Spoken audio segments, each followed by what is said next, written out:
So, Bob, I have a bunch of emails. What do you say? Lightning round. Lightning round.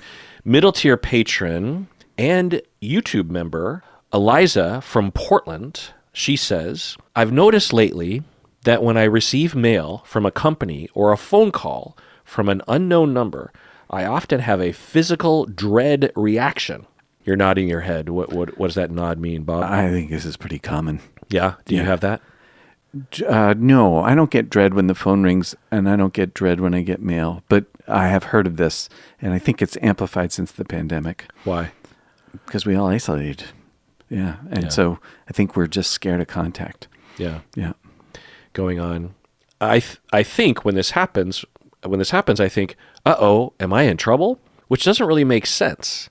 I'm wondering if that knee-jerk response points towards a particular schema. When I notice it, it seems like a blinking neon sign pointing to a distortion in my worldview. I'd love to hear what you think about this. So what do you think, Bob? Yeah, that sounds like a plausible explanation for getting scared when you get a phone call from a strange number. How much of your life is it affecting? Like in an average day, are you living in fear? Do you ever have worry thoughts that you're gonna get a call or a piece of mail? Right? So I'm just wondering how big an impact on your day it has. And if you're writing us, I'm imagining it's somewhat sizey. Mm-hmm. So I'm sorry about the suffering you're in. It's treatable. It's just a phobic thing. Phobia is actually, if you have to have something, man, in the psych realm, phobia is like the best thing to have because the treatments are really fast and they work really well. Yeah. So what would they do? Exposure therapy, which is basically a graduated and mindful exposure to the thing. And it's kind of like telling a joke. If I tell you a joke, if it's a good joke, you'll laugh the first time. And if I tell it to you 100 times, by the end, you're just bored with it. Exposure therapy works very similarly. That's a great analogy. I've never heard that. Yeah. I'm gonna steal that from you. Right on. Yeah. So anyways, when people do good exposure, they ultimately become bored by what used to be a trigger. Yeah. I used to have this about 10 years ago regarding phone calls because I was going through a time when maybe 1 out of every 20 phone calls was a difficult emotional experience for me. And so it just became generalized to anyone calling that my heart rate would start to increase. Was it me? You were afraid of me? Yeah. No, it was work related. And might have even been longer than 10 years ago. Mm-hmm. And I noticed that I'd become jumpy when the phone would ring. And it's a rational response to an irrational situation that if it sticks with you through times when it doesn't make sense, then the irrational harm that you went through is now being echoed into the future unfairly to you. And so you deserve to go through exposure. And you don't have to get a therapist for it necessarily. You can, but if you understand the principles and are good at regulating your emotions and taking care of yourself, then that graduated mindful exposure will typically work on your neurons such that you don't have that reaction. You can also work on your automatic thoughts in the meantime, the cognitive therapy side. Middle tier patron Jocelyn G, good old Jocelyn G, she writes in a lot. Mm-hmm.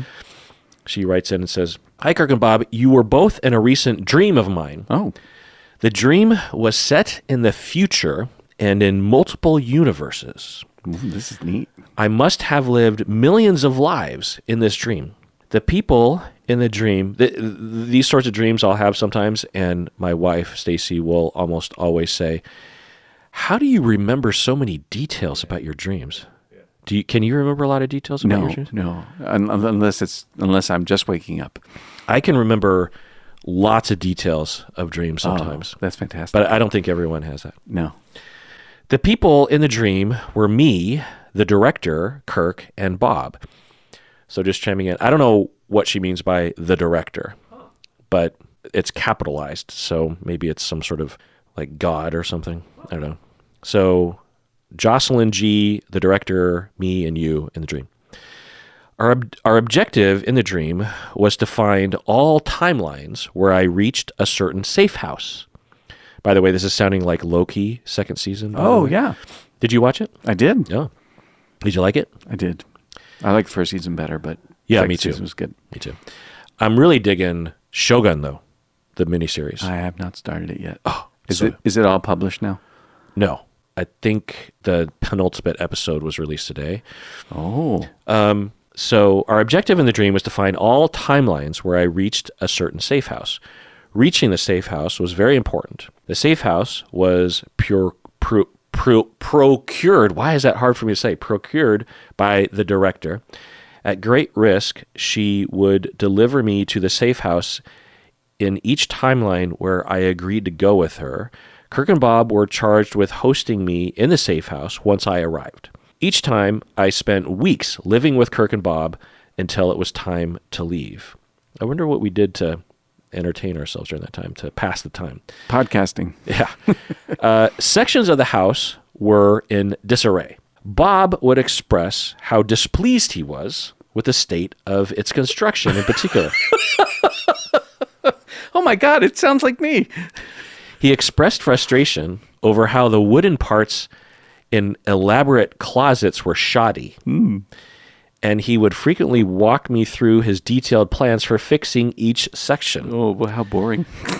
Yeah. Are you sure this was a dream? I remember feeling like he was spending an inordinate amount of time being frustrated with the way the house was built, but he never actually worked on any of the areas. Oh, that's a fascinating image. Whenever I tried to support Bob and encourage him to follow through with his plans, he would become unresponsive. I would give him a hug to try to bring him back into the present, but it didn't help. Just chiming in, what do you think about this? How does Jocelyn G see you? Oh, well, I'd say that I am in this dream a critical inner voice, and the house, the safe house is, you could say it's her heart or her soul, and for some reason there's a part of her that's criticizes and at least ostensibly isn't interested in change or getting things better, just bitching and moaning, and overly focused on the minutia as opposed to taking any really or substantial action. So maybe I'm the part of her that's scared. Going on. When the day finally came to leave the safe house, Kirk gave me a big hug and said it was time to go. Oh. He said, going now was going to do a lot of good for a lot of people. So I hugged Kirk back and thanked him and Bob for taking care of me in the safe house so I could evade a vague threat. I remember stepping in and out of various modes of transportation until reaching a bright and futuristic world. Wow. Sounds like an amazing... Jocelyn, what a dream. Holy cow. That's a great dream, yeah. All right, let's take a break, an early break. We get back, more emails. What do you say? Yep. All right, we're back from the break. Let's do an OPP here. Bobby G. Bobby G and Jocelyn G.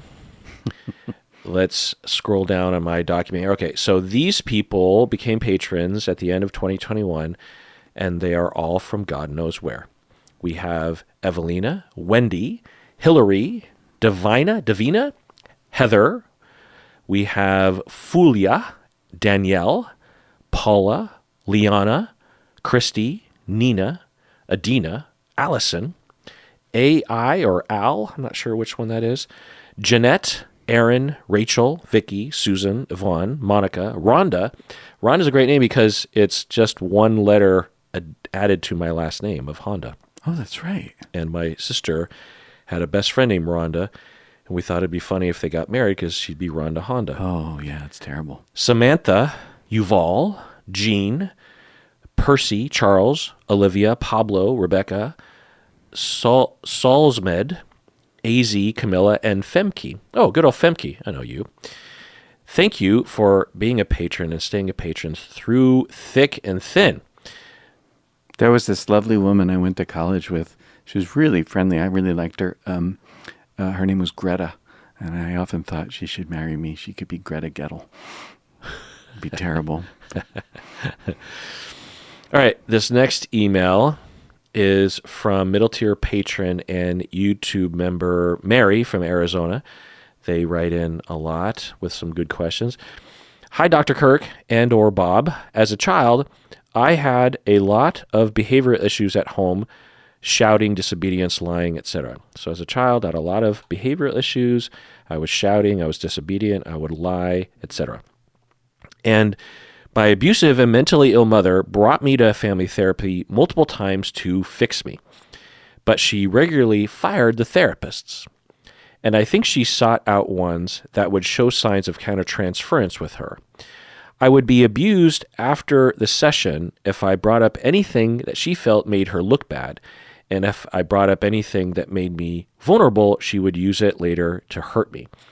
Okay, so just summarizing here, Mary's saying that the mom who was abusive and mentally ill would drag her into therapy and presumably the behavioral issues were in response to the parenting if it was abusive, right? And the kid was being scapegoated, dragged into therapy, and then the mom would fire the therapist, presumably if the therapist wasn't playing ball or something. And if Mary brought up anything that made her look bad, then her mom would abuse her. Yeah. It's pretty awful. And if Mary said anything vulnerable, her mother would use it as ammo. Yeah. Going on. I don't think any of the therapists ever had time to get the full picture. But I still find myself feeling a lot of resentments towards my therapists who, intentionally or not, made me feel like I was the problem and that I deserve to be abused. I think this lingering resentment still has an impact on my therapeutic relationships now. I feel like this lingering sense of suspicion, I feel a lingering sense of suspicion that if I admit to having done things like fighting with my mother as a child, my therapists are going to turn on me. I'm also just plain hurt about what happened. I feel like I tried to trust these professionals as a child, and they just ended up being another part of the framework my mother constructed to protect her ability to abuse me. How can I bring this up with my current therapist in a way that respects the reality of how I feel about these past experiences without being completely unfair and unkind to all therapists out there? Bob, what do you think? I think you should just take this note in and read it to them, whoever your therapist is. This is a really lovely note. It's you're very articulate about what you're feeling and the pain that you're in, which, really makes all the sense in the universe, and what your goal is. And your goal is some kind of healing, right? But you're concerned that your therapist will take it personally or something. I doubt they will, but maybe they will, but probably not. And but you want it to go well. You want it to go well. So this is, I think, if you just took this letter and read it, if you were my client, I'd be like, I'd feel tender and full of admiration. Mm-hmm. Yeah. And very careful moving forward about triggering this or stepping on those or, prodding those wounds of yours. And absolutely prepared for apology in those inevitable moments when I misstep. Because it wouldn't ever be out of intention, but, people are fallible, including therapists. So good relationships are characterized by the quality of their repairs, not by whether or not they ever the breaks ever happened. Mm-hmm. And along those lines, allow me to apologize to you, Mary, even though I wasn't one of those therapists, but I have been one of those therapists. I don't know if I was, but I'm sure that I was. In that, as a therapist in the first 10 years of my career, about a third of my clients were teenagers and their parents. And I undoubtedly had situations where I gave the impression that I was not on the kid's side and that I was not really interested, or that I was on the parent side, even though the parents were being harmful, maybe even abusive. I don't know. I mean, the kinds of situations that I'd be hired to work with were often chaotic to begin with and short-lived, because what Mary is saying, I can imagine what a lot of these situations was that the mom would find a therapist that was affordable, that had something that was, a slot that was available and was nearby home enough during a crisis of some sort, and You make the appointment, you get in there, and there's just a lot to process. Plus, as a therapist, it's hard to sometimes bond with kids because kids are kids and teens are teens, and they are guarded, or, they might even be just flat out hostile because they're being dragged into therapy. If I was a scapegoat, I might be plain hostile. Right. Yeah. They're not champing at the bit to talk about their feelings with a therapist, and it can be hard to navigate that. So, but even if you weren't like that, Mary, which is, it's possible that you were open, it sounds like a very, very difficult situation. And the way you're wording this email, it sounds like you're allowing for the strong possibility that these therapists were good therapists and that they just weren't given the cards to play a good hand with. The mom would pull them out of therapy if the therapist decided to push back on anything, or if the therapist didn't react countertransference-wise the way that the mom was looking for. But allow me to apologize on their behalf by saying that, Mary, I, Kirk, am sorry for having made you feel this way. You deserved so much more than that. You deserved a therapist that really spent the time, at the very least, could have had a solo session with you, with the mom not there. And I could have said something to you like, I don't know what's going on here, and there's a possibility that you're being mistreated. There's a possibility that I'm actually participating in it, and I just want to throw it out there because I know through experience that teenagers don't have a lot of power, and the kind of behaviors that your mom's complaining about can absolutely be a result of just a lifetime of mistreatment by somebody or multiple people, including your mom. I don't know. But I do detect something's going on there with your mom, and I'm doing my best to please her, because if I piss her off, I'm guessing she's going to pull you out of therapy, and I don't want that. But I don't feel good about that, because that's going along potentially with something that's really bad that's happening. And I understand if you don't want to open up to me because maybe you've had some bad experiences and your mom's dragging you in here. But I care deeply, and I'm dedicated to trying to help you in particular. Your mom as well. I want to help her, but I do not want to continue going down the road that I have been going down the past few weeks without telling you that I'm sorry for what's been happening. And you deserve so much better, and I'm trying. And there have been times when I've been convinced by your mom that you were the bad one.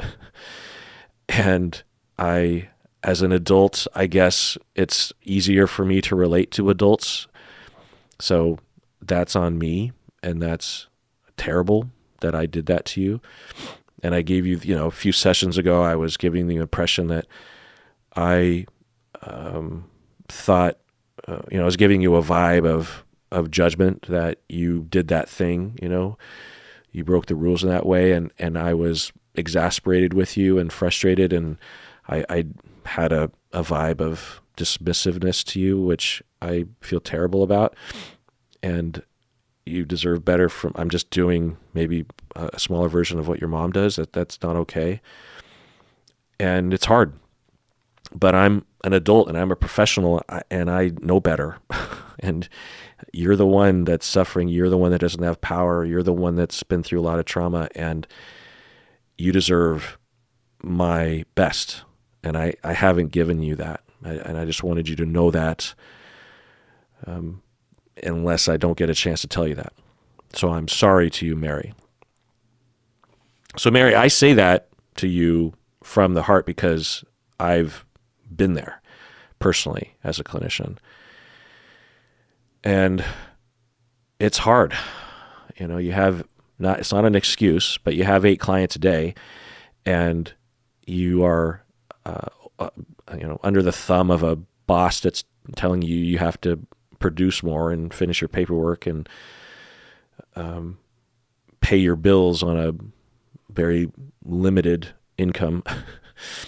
And you have clients that are of varying levels of enthusiasm to talk to you, and you're just trying to get through your day, and you care and you have empathy and you have compassion, but you get burnt out, or you get confused, or you get tossed around by a powerful personality that your mom might have had. You get intimidated. You get hurt by a teenager that isn't super accommodating socially, because teenagers don't necessarily accommodate their therapists' egos the way that an adult would. And you can feel hurt by that as a therapist, and it can be a lot. And it's not an excuse, because like I said, I'm the adult, I'm the professional, I get paid, I'm trained, I know better, and I have measures to stave off the problems. And if I don't engage in those measures, then that's completely my fault. And it's not hard. It's not rocket science to imagine that a disobedient teenager might not be inherently evil, that they might be a product of a lot of mistreatment and deserve so much leeway and care, and at the very least, statements from the therapist along the lines of, you deserve better, and I'm sorry for not being a good therapist to you. So I've been there, and I apologize to you for that. All right, let's take a break. Get back. Murray Mills, what do you say, Bob? All right, back from the break. Another OPP. These people also are from God knows where. We have Tracy, Annalise, Sarah, Matthew. Not Sarah Matthew, but Sarah, Matthew. I knew a Sarah Matthew once. Oh, really? Last name Matthew. Huh. Were they a good person or a bad person? Yeah, they were a lovely therapist, yeah. Jimmy, Courtney, Tom, Danielle, and another Danielle. Emily, Aaron, Mandy with an IE. Mandy with an IE. Rosane, Natasha, Maureen, Marley, Kayla, Nora, Marta, Alice, Aya, Justin, Morgan, Alex. Another Alex. Was there an Alex before in the previous one? I don't know. Marin, Michaela, TKD, Crystal, Diana, S, Conley, and Kendall. That is a hell of a list. That's a hell of a list. Really just the kinds of solid names that you like to hear in the morning. that you like sponsoring your podcast. Yeah. Thanks for helping me out. I don't know what I was saying. Okay. This next email is from middle tier patron Kristen from New Jersey. She says, "Hi, Dr. Kirk and Bob. I recently turned 30, and I am struggling to decide how to move forward with a relationship with my parents. I recently turned 30. I'm struggling to decide how to move forward with a relationship with my parents. Growing up, my parents inflicted a lot of emotional and psychological abuse, particularly using fear, guilt, name-calling, and lots of shaming. I really relate to Bob's discussions of shame. I have struggled with PTSD my entire life as a result of my parents' abuse of me. As an adult, with the help of my therapist, I have cut way down on my contact with my parents. I see them maybe 6 times a year now. And each time I see them, it still takes me a few weeks to a month to recover from the increase in PTSD symptoms from our interactions." Okay, so just summarizing here, lots of abuse. And with the help of the therapist, she's cut down from, I don't know, maybe like 25 times a year contact to 6 times a year contact. Right on. And each time it takes a few weeks to a month to recover from the increase in PTSD symptoms. So that means most of the year. Yeah, at least half. Right. They're thrown into their PTSD symptoms because of being exposed to triggers and or being abused, continuing to be abused by the parents. My question is, do you have advice for me in deciding how to move forward with my relationship with my parents? Somewhere in my heart, I know that I am moving towards cutting off all contact with my parents, but I am still stuck between a rock and a hard place. I really don't get anything out of the relationship, and I see them purely out of fear and guilt. I keep trying to remember how horribly they have treated me, but then I get so overwhelmed that I go back to my "it's not so bad" defense mechanism. Mm-hmm. I would love to hear your thoughts. Thank you. P.S. Bob, I am definitely working with my therapist on this one. She's great. So thoughts on this, Bob? Because you might be able to relate on some level. Mm-hmm. So what are your thoughts on this? Relationships with your folks are sticky. They're sticky. You stick to them. There's likely a very deep survival mechanism that has to do with you blaming yourself for whatever. When you're a kid and you're being abused, one of the functions of shame is it keeps you from being terrified all the time. So it's easier for me to think that I'm the problem, not my mom or my dad, because the idea that they would be the problem means that I live in terror, whereas opposed to I could try to be a better person. That's functional shame. So you get triggered, and I imagine shame comes right along, right behind you, and you're stuck with this question, which is, how do I break off contact with them? So I think if you're banking on a sense of certainty that you're this is the right thing to do, you're probably kidding yourself. You probably never have a complete sense of certainty. So one possibility is to just ask yourself the question: if I had to break up with them today, what would I do? Like, yes or no? And then tomorrow I'll ask myself the same question: if I had to break up with them today, what's my vote? If I had to break up with them, and each time, and just notice what the answer is. And the answer is probably going to be a trend towards your wisdom. But there's just no getting out of the fact that you're probably going to have an avalanche, maybe from outside if you take a stand, but most surely from inside, the attack will come. And it's an artifact of being a human growing up in abuse. Having shame actually promotes survival because living in terror is intolerable. But being a bad person, we can do. Not that you are, it's just this is what our bodies, this is how they direct us so that we can survive. So good luck. Yeah. Yeah. Beautifully said, Bob. I will add that the primary motivating place for clients that I've worked with in this situation and for myself is anger. Anger is an emotion we feel when there's an injustice, and there is a massive mountain of injustice that's continuing to be added to in your life. And the only way you can feel the motivation to protect yourself and correct the injustice, at least moving forward, is to feel that anger. And there's so many barriers to feeling anger when one goes through abuse. It's a very scary emotion. It is underdeveloped. It has a lot of associations of like danger, or when you saw other people getting angry, they were abusive. So you associate those things. Anger is one of the best emotions we have as organisms. It's one of my favorite emotions.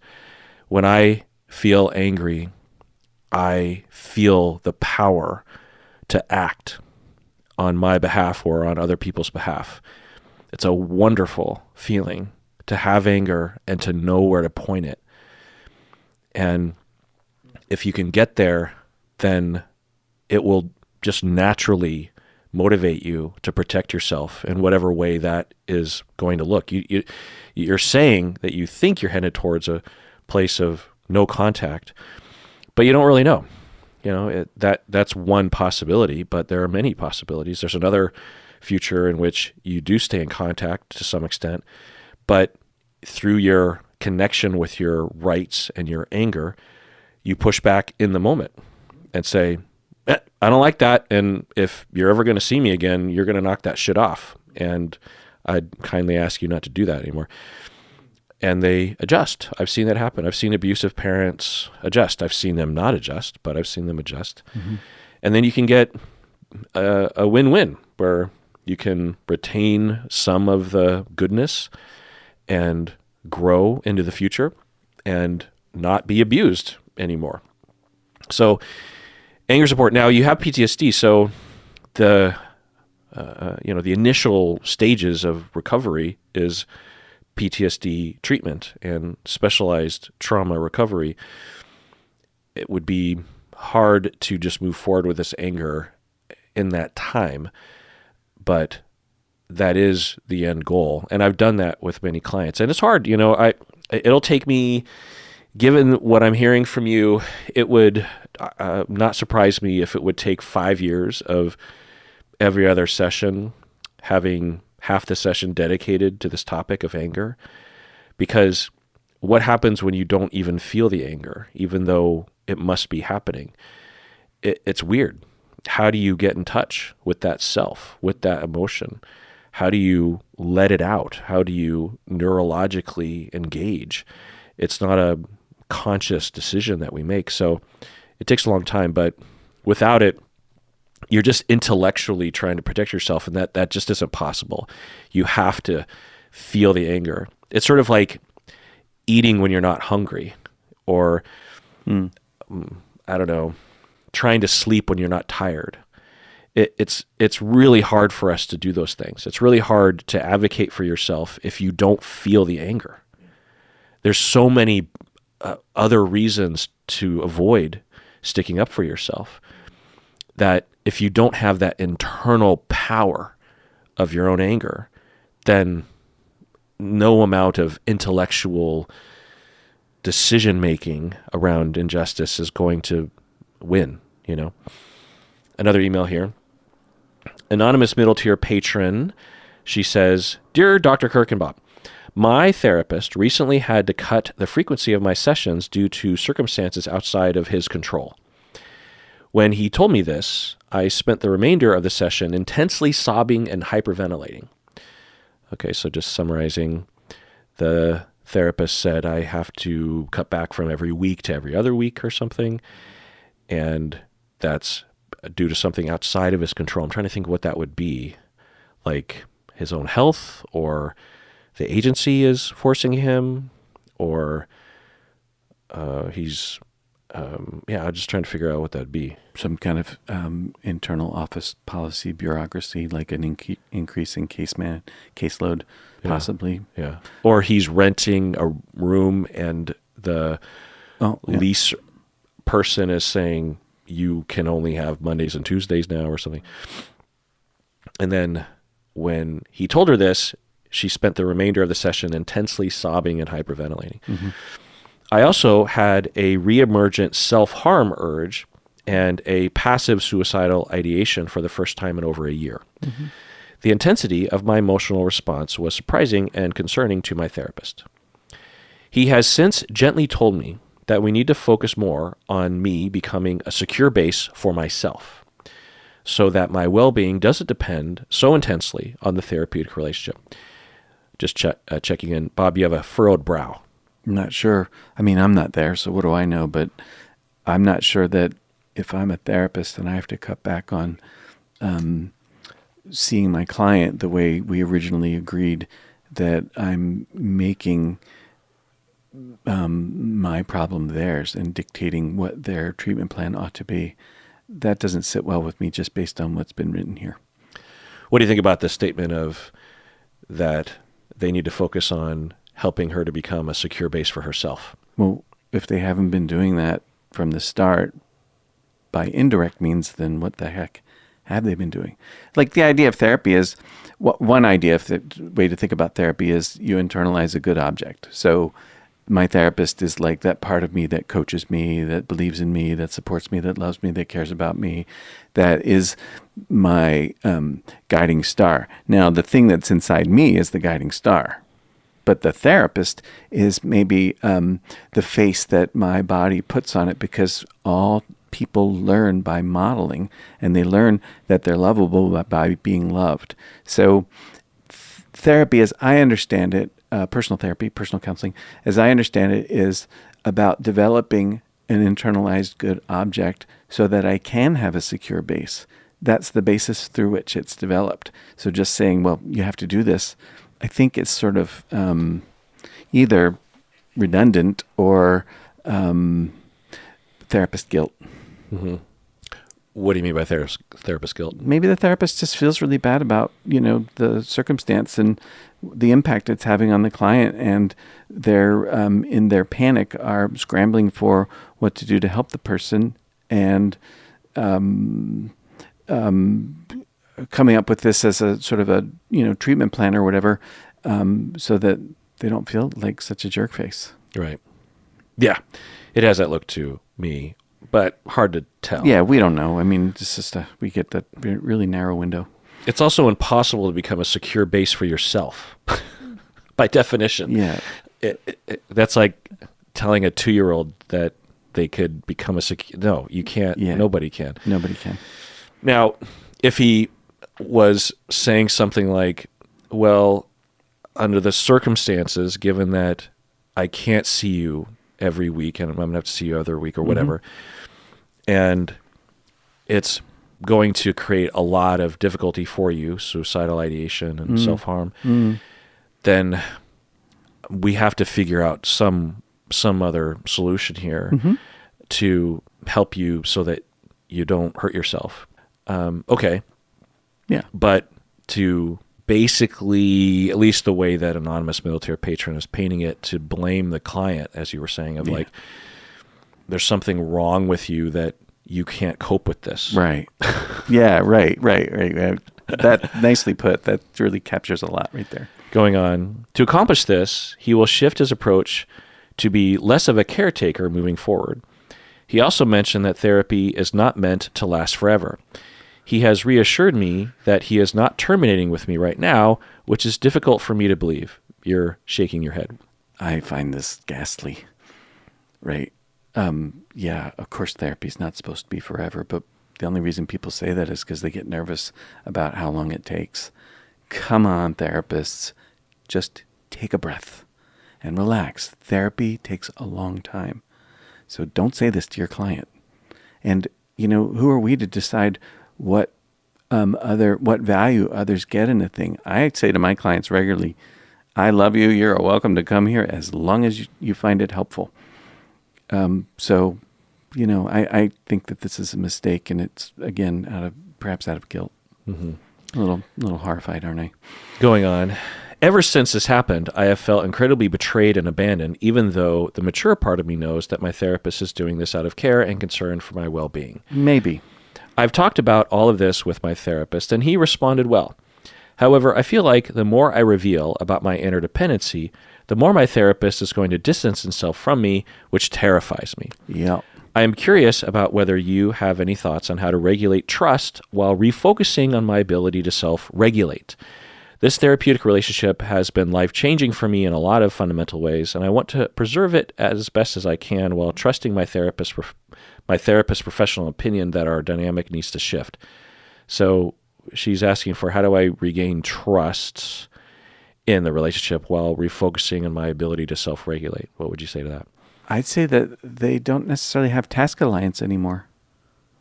So it seems like we ought to go back to the drawing board, and instead of your therapist telling you what your treatment plan ought to be, perhaps the two of you ought to just discuss, how do we deal with this new circumstance, and what is our task? But it doesn't look like you're buying into what the therapist is saying your task ought to be. So you need task alliance, or you can't trust. Right. I think specifically that, at least for you and me, I guess we would recommend that if the therapist could handle it, that he continued to be a quote-unquote caretaker and a secure base. Yeah. While just seeing the client less often. Yeah. I mean, to me, that's the obvious answer. That's pretty straightforward. Right. If I had a client and I've been in situations like this, and the client has a meltdown, and I feel bad, but I manage that countertransference, and I actually see it as a sign of good therapy is occurring. And I would say to the client that I'm with them, and although it feels like I'm abandoning you, I'm not. And it's just going to be less often in terms of us seeing each other, but I absolutely am still going to be thinking about you, and I will be there for you when I can be. And hopefully this new, less frequent schedule will be enough for you. I know it doesn't feel like that right now, and it probably won't feel like that in the short term, but after a few months, I'm hoping that it will be sufficient, because there's no reason to believe it wouldn't be. So let's see what happens. And you're totally okay with this reaction. It's normal to have this reaction. It's it's inevitable to some extent. Yeah, it's par for the course. And let's make sure that you don't hurt yourself in the short term. But I'm going to take a guess and say that once your body it shifts and adjusts to this new schedule, that you will feel that trust. That's a very different response than you need to learn how to take care of yourself. Yeah. Because for the patron to regain trust, well, how do you know what the patron isn't laying out in terms of detail is all the good things. But I hear that in her email, that he's life-changing, he's been there. Yeah. So, and he did respond well. He's also saying he's not planning on terminating. So it might just be an adjustment. And it's possible that he just doesn't. This happens a lot where therapists are actually providing corrective experiences regarding this object that you refer to, but they don't know that. They don't refer to it that way. They don't think about it that way. Yeah. Right. Freud himself, actually, I think, was doing this and didn't know he was doing it. Yeah. Yeah. That seems obvious, but that's retrospect.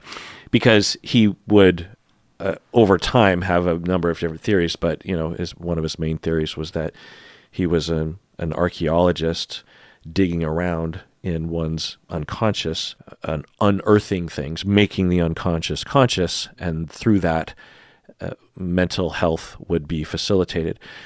But me, looking back, I think what was happening is that these clients, for the first time, had someone that was non-judgmental and caring, who spent the time to get to know the individual and didn't reject them and accepted them as they were. Yeah.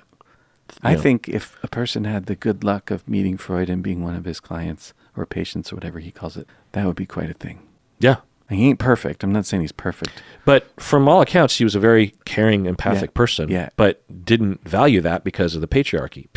Right. And saw it through this other lens. Plus, he loved archaeology. You I know. All over his office is artifacts. Right. Yeah. Bob and I have both been to his office in England. Did you know trippy. that he was, I think, only there for a year? Just a year. Yeah. Yeah. Yeah. And then he passed, right? Yeah. Yeah. Yeah. Mouth cancer. Yeah.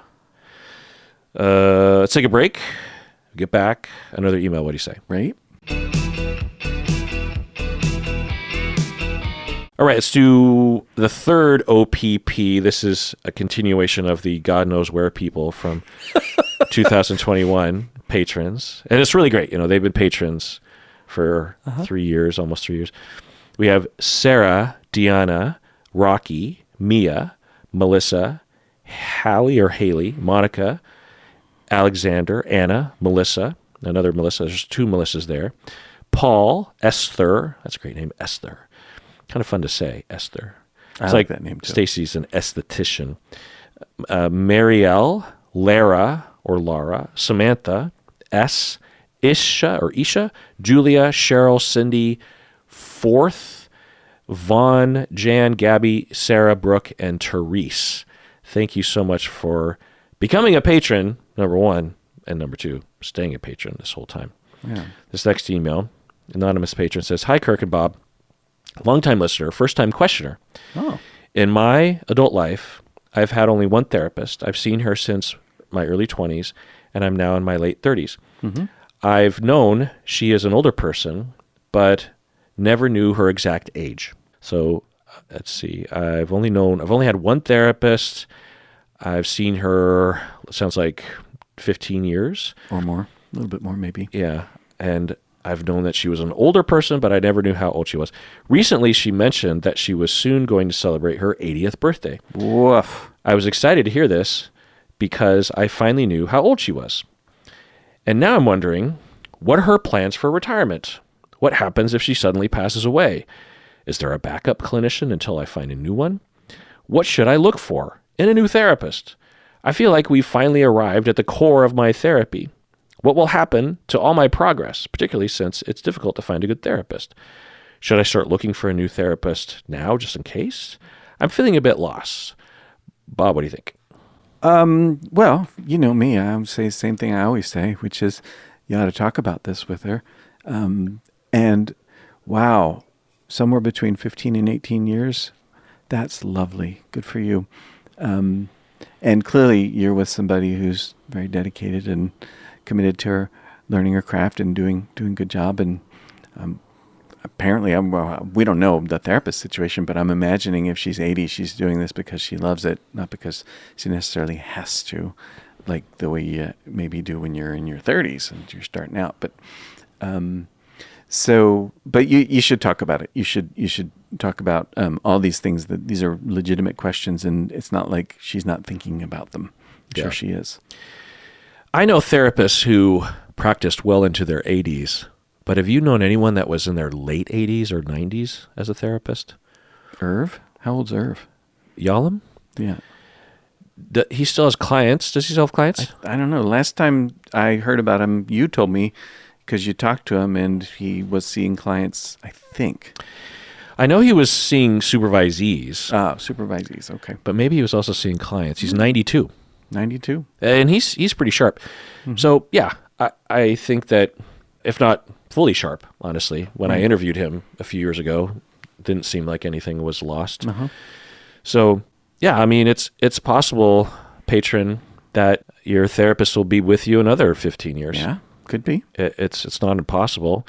It's also possible that your therapist will want to retire or will start to experience dementia. You know, Paul David was on the podcast not too long ago and discovered at the age of, he's around 80, and discovered that he had Alzheimer's and was declining quickly and had to terminate with all of his clients. That could happen, or suddenly passing away, or having a serious illness that could capacitate your therapist. It could happen. Yeah.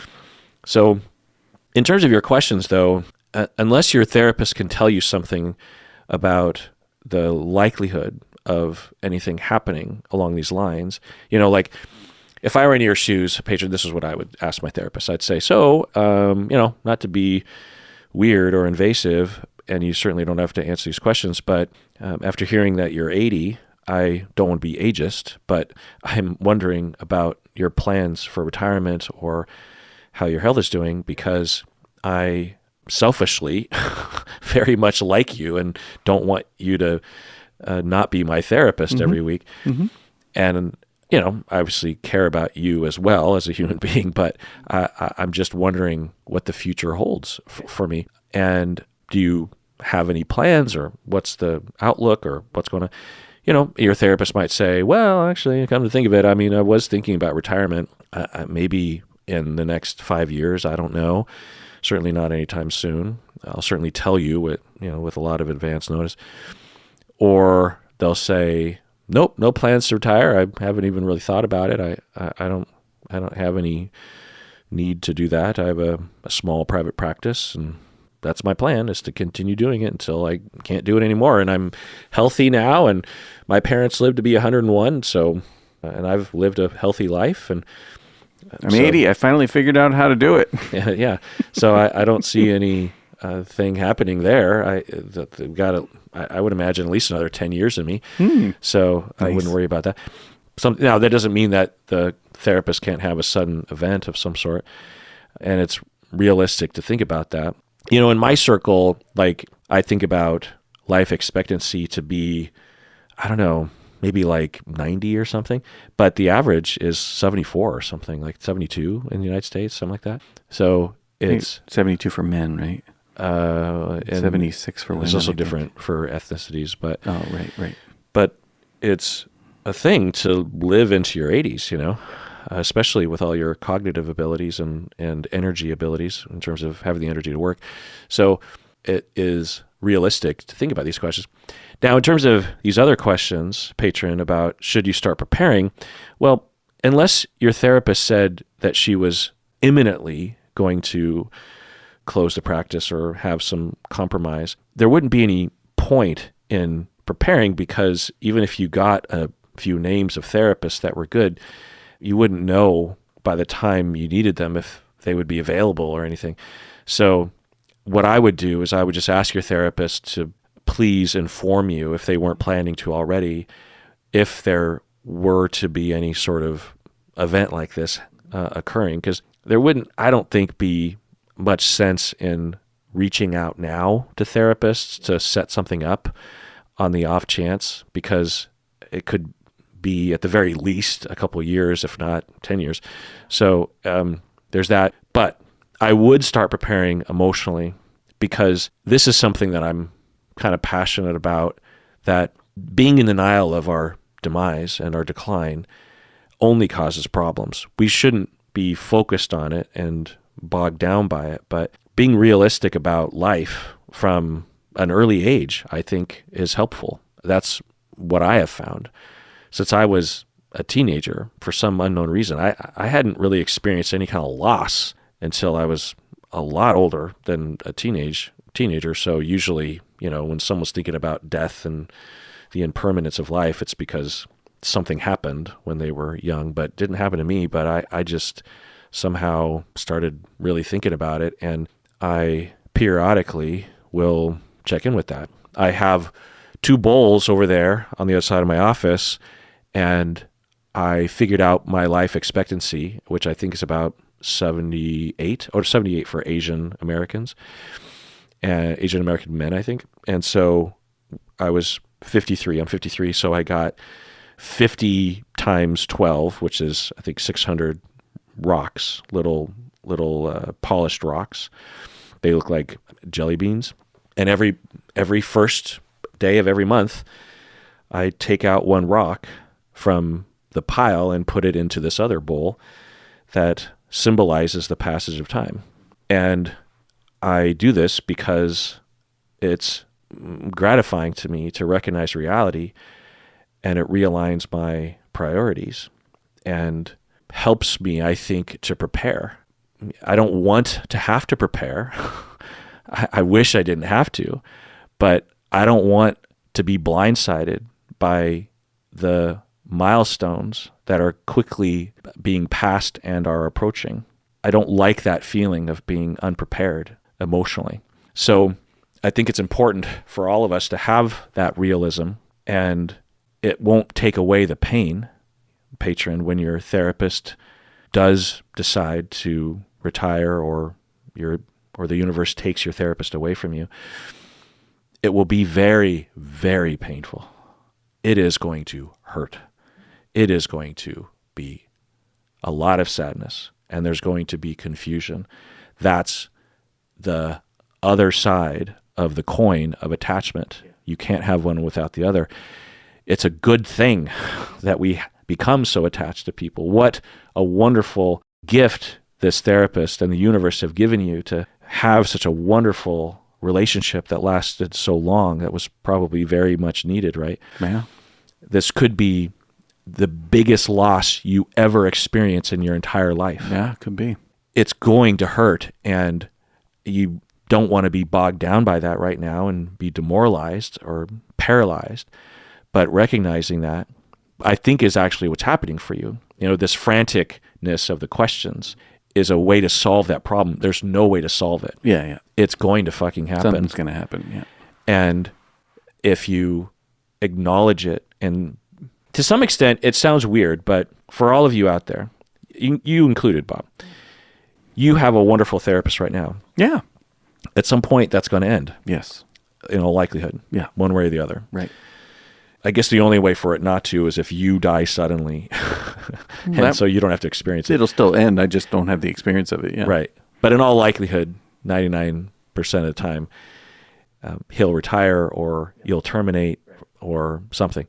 And so it's going to happen. And at the very beginning of an attachment, I think some minor acknowledgement of that reality is helpful, I think, to put things in perspective, to not have this childish fantasy that everything lasts forever, because things don't. And this is why you have traditions in world religions and cultures around the world where they emphasize the impermanence of life, like the Tibetan monks who came to my university and made those mandalas with sand. Yeah, neat.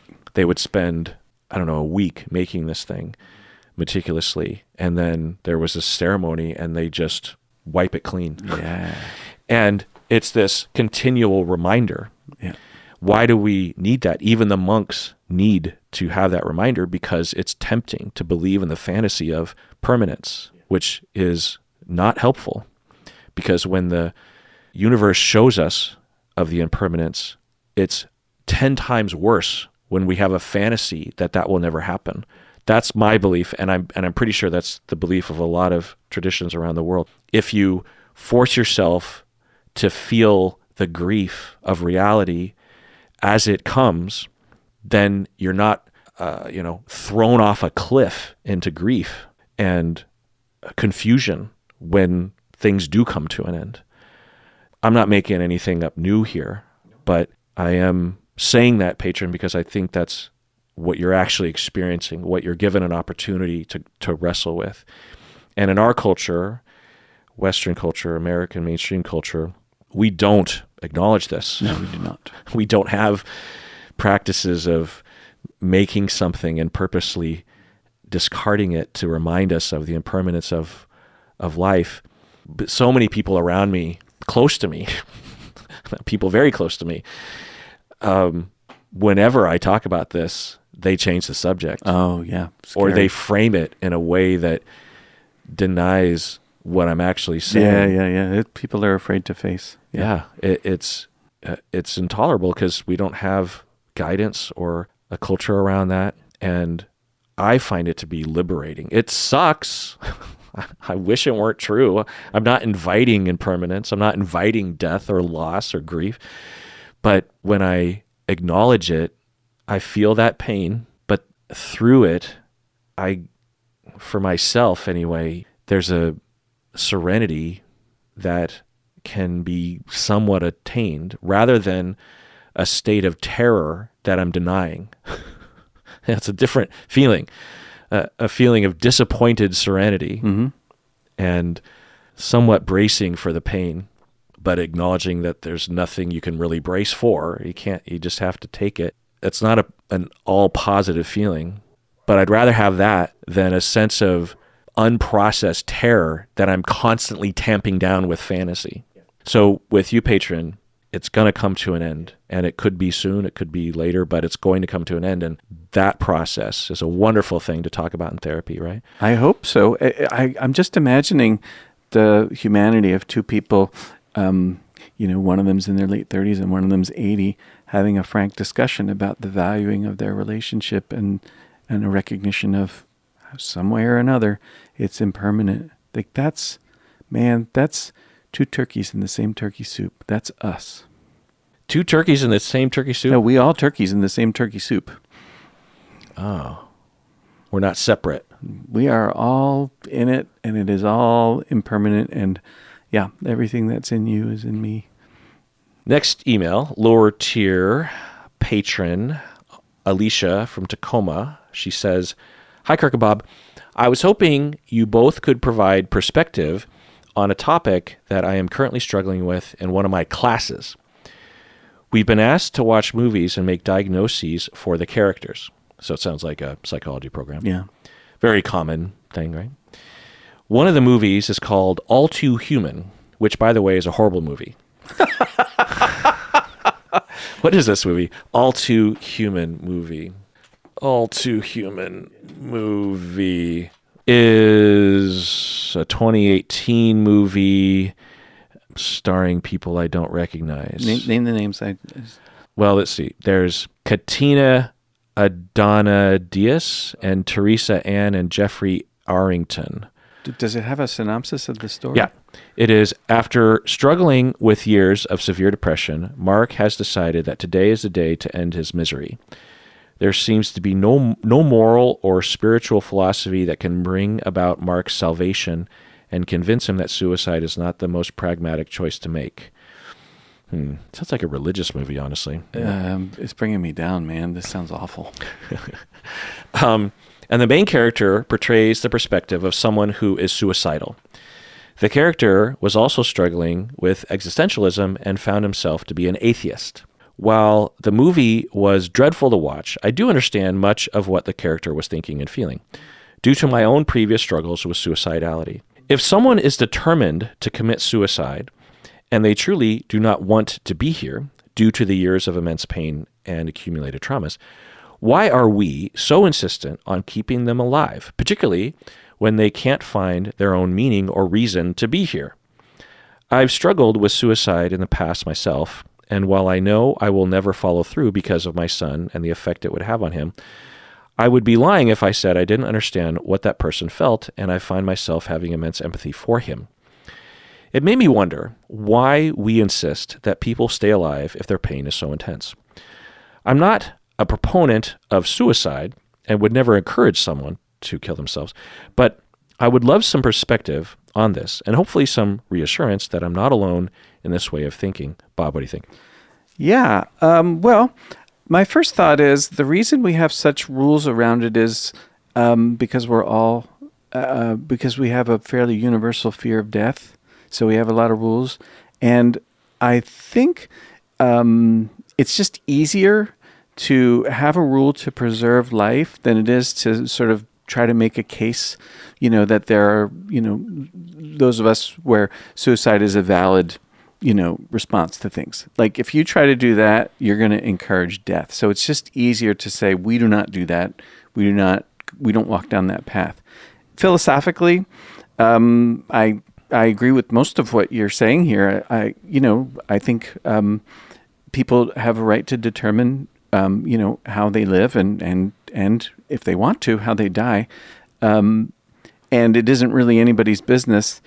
The thing that I think about when this stuff comes up is I have an ethical responsibility and a legal responsibility. And as long as I meet that, I'm okay with what my client might do. So I will do everything I can to protect life because I have a legal and ethical and I think a moral obligation to do that, because most of the time when people are suicidal, they aren't intent. I should restate that it is by and large situational, and at least 30% of the time the decision is made within 5 minutes, which is not a considered decision. So given that that's the case, we're probably better off trying to prevent it because the vast majority of the time people are glad they're not dead. So, but people that are suicidal will fight for, their right to kill themselves. Yeah, okay, I get it. And I think that the situation you're describing that's in that film, first off, that film just sounds like bullshit. Like it's a very black and white image that I've reached this conclusion that, come on, man, that just sounds like a masturbation on a screen, really is all it sounds like to me. So anyways, but fine. Okay. So some writer thought, oh, this is an interesting topic. Let's just put it on the table, and that's fine, whatever, make a movie. And unfortunately they make graduate students watch it. And, that character, that situation that's portrayed is rare. Beautifully said. The only thing I'll add is that, generally speaking, as Bob was saying, the vast majority of people who think about suicide eventually will thank others for encouraging them to live, because it's a temporary solution that people will think about seriously. And when the pain subsides and the support is given and there's no longer thwarted belongingness, then the motivation, the intent to kill oneself usually will go away in, maybe even like 99% of the time. So even if someone in the moment, even if it lasts for a month, is intent on killing themselves, for society, for family members, for clinicians to not be in support of that decision and to do everything we can to fix the underlying problem, that's what we want to be doing. Having said that, I'm dealing with this right now. Paul David, someone very close to me, a second father in a lot of ways, is going to kill himself this year. I think in the fall is when he is telling me that it's likely to happen. Mm-hmm. He's making that choice because he does not want to have a life in the future in which his brain and personality disappear, but the body moves on. He also doesn't want to be a burden on the people around him. And he, I think, also doesn't want to leave behind a legacy of what he might become after, right? The kind of behaviors that you might see. I mean, there's a wide variety of things, but sometimes people can be quite deranged and paranoid and violent. It's not all the time, of course. It's a minority of the time, but you just have no idea. I mean, you're just stepping into the unknown when you are diagnosed with Alzheimer's like that. So he wants to leave before that happens.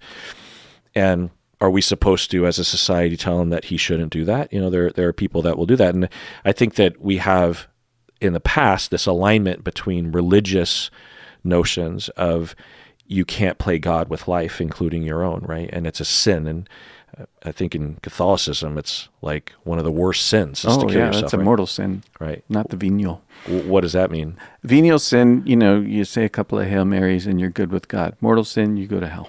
No matter what? Yeah. Or even if you confess? I don't know. I mean, with suicide, I remember hearing, Yeah. and I'm not Catholic, that by definition you go to hell because you can't confess because you're dead. You can't kill yourself and then go to church and confess. You can't confess that you killed yourself. You could maybe do it before the fact, but God's probably a stickler for timing. Right. Yeah. So there's that. And in the past, because of our general denial of mental health and our weirdness around death, we would, as a society, also say it's not okay. I think in some areas it was illegal, was it not? It is still illegal, isn't it? Is it? Yeah. Do people get charged for attempting? No, nobody gets charged for the crime, but it is illegal to kill yourself. Yeah. So in Washington, and I think in the United States in general, yeah. Yeah. So it's this thing in the past where you had the law and politicians and society and religion were all in the same boat, but now we're in a situation where that's not so much the case, right?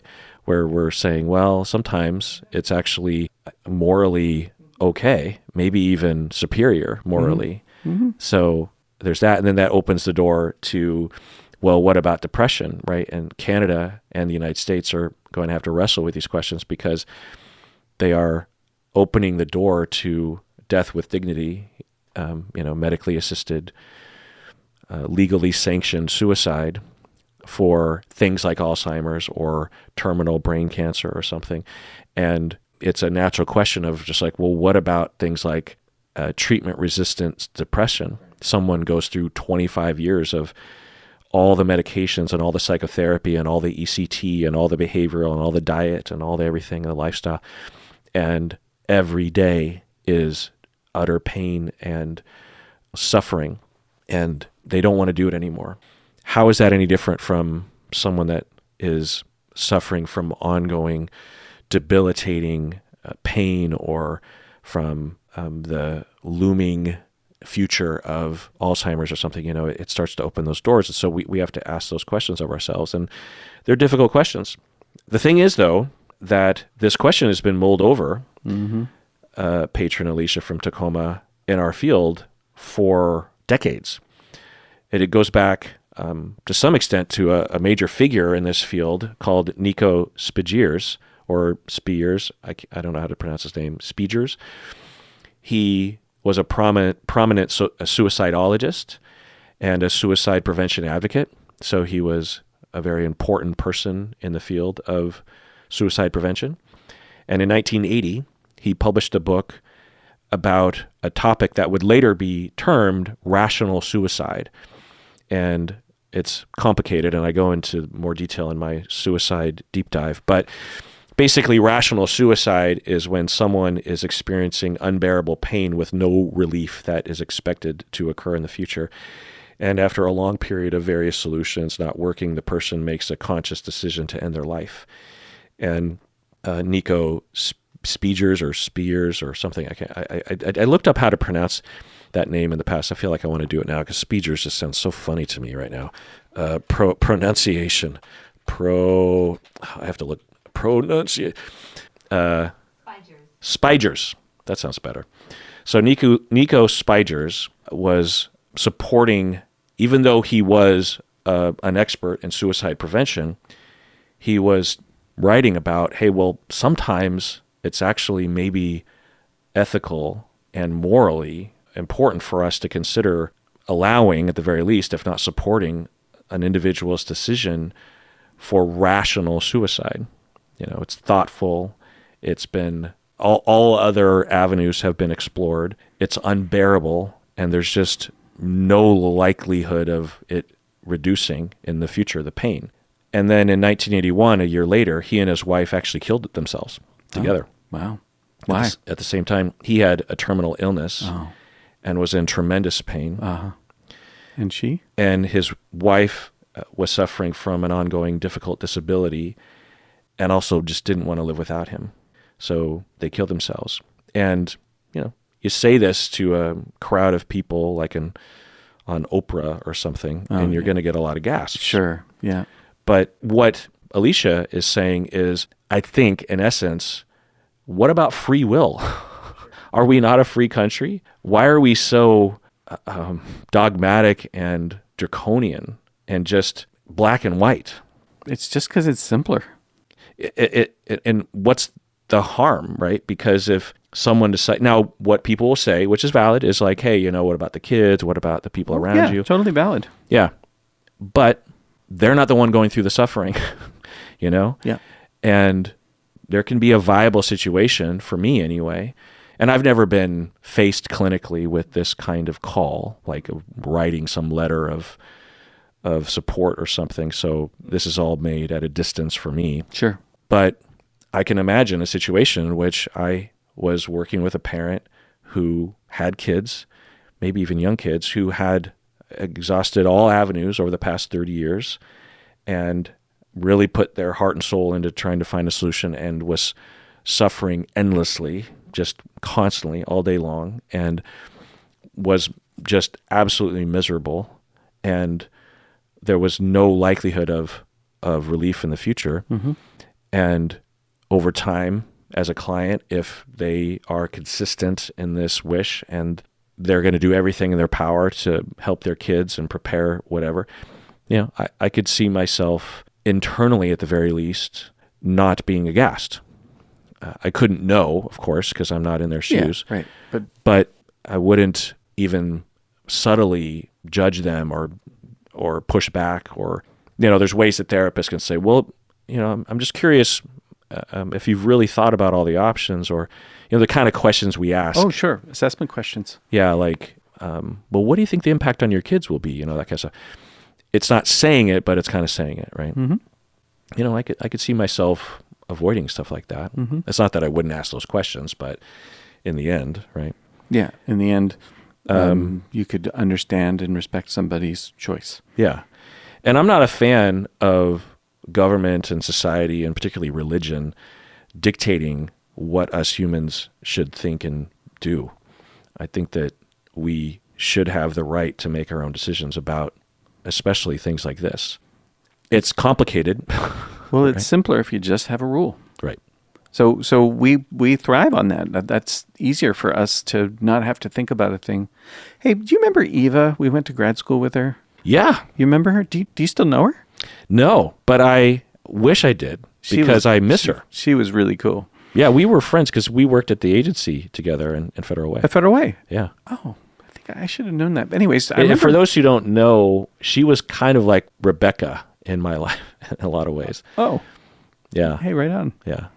Anyways, she wrote a paper, I think in ethics, or I think it was an ethics class, about this subject. And she did some research because she was sort of we didn't have the term for it, rational suicide. She was pro-rational suicide. And what she discovered, if I remember right, was in the countries that had legalized rational suicide, doctors were giving prescriptions, and the needle was moving, and they were becoming much more loose about who they would give it for. And it's like the pendulum swung from this is a specific kind of situation to, it could be justified under other circumstance that, before the rules were made, they were against. So I remember her being surprised by that. I think she thought, oh no, people will be careful. And what she found is actually quite the opposite. Yeah, it's funny. That's interesting. I hadn't thought about that, but I've heard reports of that, anecdotes, and it makes sense. Yeah, because it does make sense. It's sort of like when you first made marijuana as a legal prescription drug. Right. In the initial months, you would probably find very careful administration of that prescription. Whereas fast forward a couple years, and you just need an authorized clinician to open up a shop and have a philosophy of like, well, it's not my problem, or it's not my duty to monitor this substance, and so I'm just going to hand out prescriptions, and all people have to do is say they have back pain or they're having trouble sleeping or appetite. I know a guy who did it. Yeah. Well, the same could happen with these drugs, that even if you have 99% of clinicians that are very careful about this, you only need one to set up a specialty, and they have a very lax attitude, and they might even have an articulate way of justifying it. Of just like, look, it's not up to us to decide if someone is on this planet or not. Sure. And if they meet this set of criteria, and we might look at that person and say, well, your criteria are pretty loose, but who's to say? If it's a victimless crime, right? Someone is deciding for themselves. And even if it's only been a year of suffering and they've only tried one or two things to mitigate the depression and the suicidality, you could see someone making a justification. You're not going to get a lot of consensus around that, of course. Well, if I have a vested interest in a person's request for a prescription, in other words, if I make money on it, my moral compass is going to get a little wonky. That's just normal humans. Right. Not good, just normal. Right. And or you have a philosophy of depopulation of the planet is a good thing, which, I'll hear people say I did it for you guys. Yeah, I'll hear people say stuff like that. They'll say like, well, the deaths in this war are a good thing because there's too many people on the planet. Oh my God, amazing. The deaths from COVID is a good thing because there's so many people on the planet. If you are emphasizing certain aspects of world fairness, like climate change and energy usage and resource management, and you emphasize that over other kinds of foci, then you could see a clinician saying, hey, if people want to leave this planet, I'm all for it. There's too many people anyway. So anyway, you could imagine. I could imagine. And it might already be happening in these communities.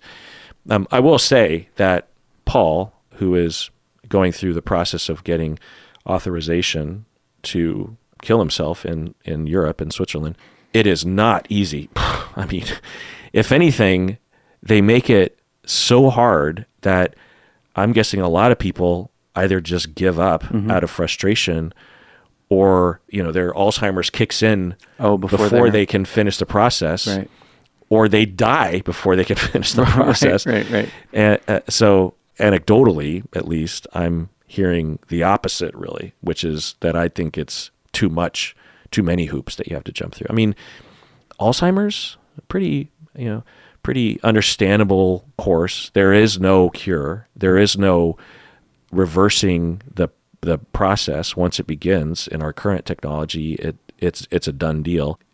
You can slow it down, maybe, but there often is a well understood progression based on what's been happening in the past year. Yeah. You can take these measurements and say, okay, by X date, in all likelihood, you will not even be able to remember simple words that I will tell you, 10 seconds later, I'll tell you like puppy, and then 10 seconds later I ask you to remember that word and you won't remember that word. Among other kinds of symptoms, like you don't recognize people. You're going through it with your mom. Yeah. Like, what's that like? Well, she lives in New Jersey and I live in Washington, so I don't see her much. But though her deterioration is, she can't find words. She mixes up words. She knows it, and she gets frustrated by it. Though at least when she speaks to me, she generally has good humor. But I think it's exactly what you would expect. Is she's losing her mind and her personhood a little bit each day, and she despises it. And she's in memory care now. She knows it. Yeah. She knows that it's happening. Yeah. And so because at some point they don't know what's happening. Right. No, she's aware that it's happening. She's been in memory care since November, and not October. So about, a few months, and hates it. Even though I suspect she's very lucky. For a person with Alzheimer's, it's a pretty nice place and it's safe, and she will not be mistreated, and she lives 5 minutes from my brother, and he's there pretty much every day. But imagine that you live in your house with all your things and your freedoms, and then now you're basically kind of like a prisoner in a hotel. In a hotel. Yeah, a little bit smelly hotel. Yeah. Yeah. And it might be nice on some level, but it's clearly an institution. It's clearly like a hospital. You don't have all your things or your freedoms, or you don't have your freedoms, familiarity kinds of stuff. Nope. The bed isn't really yours. The closet. Oh no! They bought her a bed it is her bed now. But everything that's familiar is, for the most part, mostly gone. Because she can't go to the kitchen. And, nope. Yeah. She's got to ask someone for something, right? Or go to the the main hall where the tea is or whatever. And right. She can't. She can't do it in her own place in her own time. Like you take it for granted because, I want a cookie. I get up and I go get a cookie. And it's like I can walk out the door and just do whatever I want. Right. And now it's like, I think I'll go for a drive. Right. Or a donut at the grocery store. Well, so tell me, is it that way that if she were to attempt to walk out the door, they would prevent her? Oh, it's locked. Right. You have it's fucking prison. You have to have a code. You have to know the code. But I get it, and it's for their benefit. Right. But just imagine that feeling. Uh-huh. You're a prisoner. Yeah. Yeah. God. Yeah. And as it's happening, you're losing yourself. All the things that make a life worth living, all the things that you've accumulated through experience, hard-won wisdoms, are leaving you a little bit every day. God. And and I can relate to Paul in that, for us, you included, we are standing on a foundation of self-esteem regarding our intelligence. And if we lose that, forget what's it. the point? I don't know what I'm good for. I don't know why I would stick around if I couldn't think. Right. Not think like be a cognitive human and an intellectual, but my capacity that's connected to my intelligence is most of the value of my existence. Yeah, me too. Yeah. Yeah. Yeah. So even if I lost 20%, ooh, that's a loss. I don't know what. And I'm pretty sure that's in my future. My grandma went through that starting around 80, 85. Dementia? Yeah. Just sort of regular, not Alzheimer's, but just regular cognitive loss. And by the time she was 95, she was pretty different and like a child, like a happy child. But still her, there were still elements of her. But when she was younger, she was an articulate, educated, funny, dry. In fact, I'll play right now a clip of my grandma giving a speech. Oh, cool. At my parents' 25th anniversary in 1988. Okay. And then when he went to school in grammar school, I just loved to watch him go because he was like, "How do you do it?"